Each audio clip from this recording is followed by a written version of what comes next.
Herkese selam. Yeni bir derse hoş gelmişsiniz. Bugün sizinle yeni bir sözün talep eden fiili öğrenirik. Arbeiten fiili sadece işlendiği zaman işlemek kimi tercüme olunur. Mesela ich arbeite in der Schule. Ben mektepte işləyirəm. Er arbeitet im Krankenhaus. O xəstəxanada işləyir vs. Ancaq cümlədə arbeiten an plus dativ ilə işlənərsə, bu nəyinsə üzərində işləmək kimi tərcümə olunur. Biz bilirik ki, sözünlər cümlədə aid olduğu ismin və ya əvəzliyin qarşısında gəlir. Bəzən tələbələr sözünləri tam yaxşı başa düşmədikləri üçün arbeiten an dativ tələb edir dedikdə düşünürlər ki, an ayrılan önşəkicidir, gedir cümlənin sonunda dayanır. Xeyr, bu belə olmur. Əgər an plus dativ, yəni yönlü kanlı tələb edən söz öndürsə, cümlədə işlənəcək hansı sözdürsə, misal üçün bu isim ola bilər, bu əvəzlik ola bilər, onun qarşısında gəlməlidir. İndi nümunələr üzərindən daha yaxşı başa düşəcəksiniz.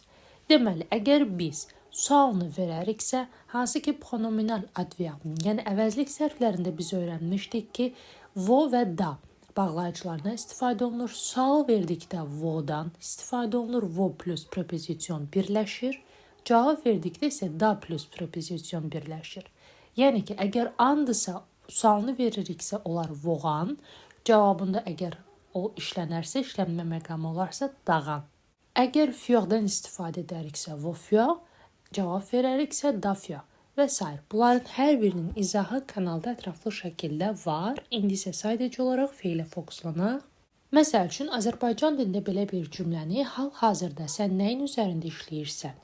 Alman dilində soruşmaq istəyiriksə, işləmək, arbeiten, nəyin üzərində olduğu üçün deməli an var burada və sual cümləsi olduğuna görə biz artıq sual əvəzliyi olaraq voğandan istifadə etməliyik.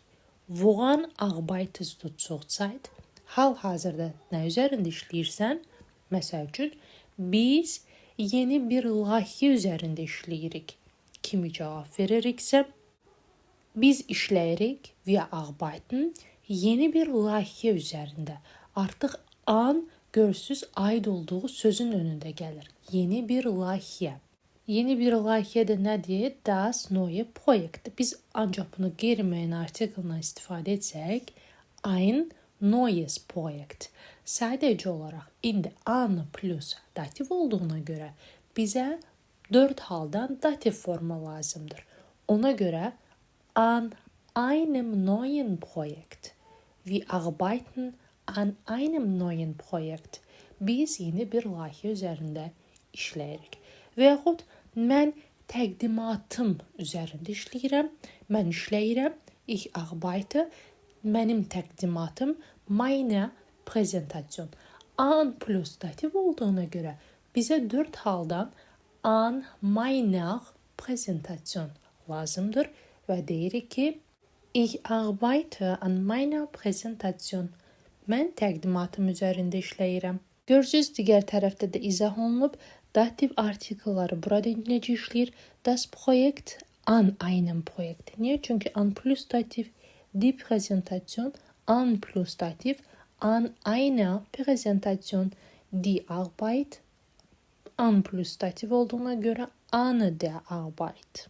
Arbeiten an konkret bir işin, prosesin üzərində çalışmağı bildirir. Amma məsəl üçün bir şirkətdə işlənmək və yaxud orada firma adı falan varsa, bu zaman biz mütləq bei sözündən istifadə edirik. Bei einer Firma arbeiten. Yəni bir firmada işləmək. Bu mövzunu yaxşı başa düşmək üçün mütləq şəkildə ilk olaraq sözünlər mövzusunu və pronominal adverbin mövzusunu yaxşı bilməlisiniz.